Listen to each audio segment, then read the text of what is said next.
Sir ఈ మధ్య కాలంలో యువతను తీసుకుంటే కంప్లీట్‌గా ఒక పెడధోరణి అయితే కనిపిస్తుంది. అవునండి. మన పురాణ ఇతిహాసాలని కూడా కొంతమంది ఏముందిలే మనం బాగా గాడ్స్‌గా వాళ్ళని కూడాను వాళ్ళలోని తప్పులన్నీ ఎంచి చూపిస్తున్నారు. అవును. సో, మన పురాణ ఇతిహాసాలనేవి వాళ్ళకి చెప్పటం అనేది ఎంత ఇంపార్టెంట్ అంటారు? అవునండి. వాస్తవం. మీరు పురాణ ఇతిహాసాలను అన్నట్టండి, ఇతిహాసమునకు, పురాణంకు ఒక చిన్న తేడా ఉంది. ఇతిహాసము అంటే ఏంటంటే అండి, మనకు ఇతిహాసం ఇది ఈ విధంగా జరిగిందని ఎగ్జాక్ట్‌గా ఉండేటటువంటి దాన్ని రిపోర్ట్ చేసినటువంటిది ఏదైతే ఉందో, ప్రత్యక్ష రిపోర్ట్ చేసింది దాన్ని ఇతిహాసము అంటాం. హ్మ్. పురాణము అంటే అర్థం ఏంటి? పురా అపి నవ. పురా అంటే పూర్వకాలం ఎప్పుడో జరిగింది. అది కల్పాల్లో జరగవచ్చు, మన్వంతరాల్లో జరగవచ్చు, ఇంకెప్పుడైనా జరగవచ్చు.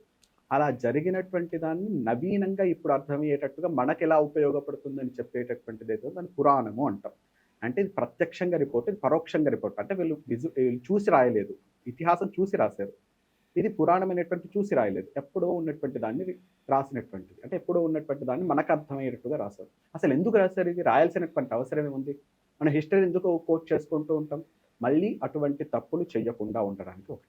హ్మ్. అలాగే మరి ఇక్కడ హిస్టరీ మాత్రమేనా ఇతిహాసము, పురాణం అంటే అనేటువంటి ప్రశ్న వస్తుంది. ఇది ఒక్క హిస్టరీ మాత్రమే కాదండి.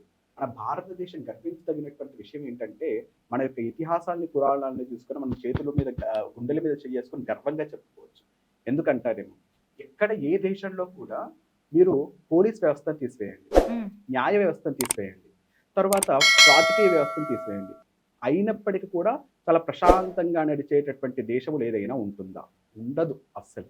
మీరు విదేశాల్లో గనక ఒక గంట సేపు పోలీస్ వ్యవస్థ లేకపోతే మొత్తం నేరాలు, ఘోరాలు అనేటువంటివి పెరిగిపోతూ ఉంటాయి. కానీ భారతదేశంకు ఉండే గొప్పతనం ఏంటో తెలుసా అండి? సహజంగా మనుషుల్లోనే ధర్మ ప్రవృత్తి ఉంటుంది.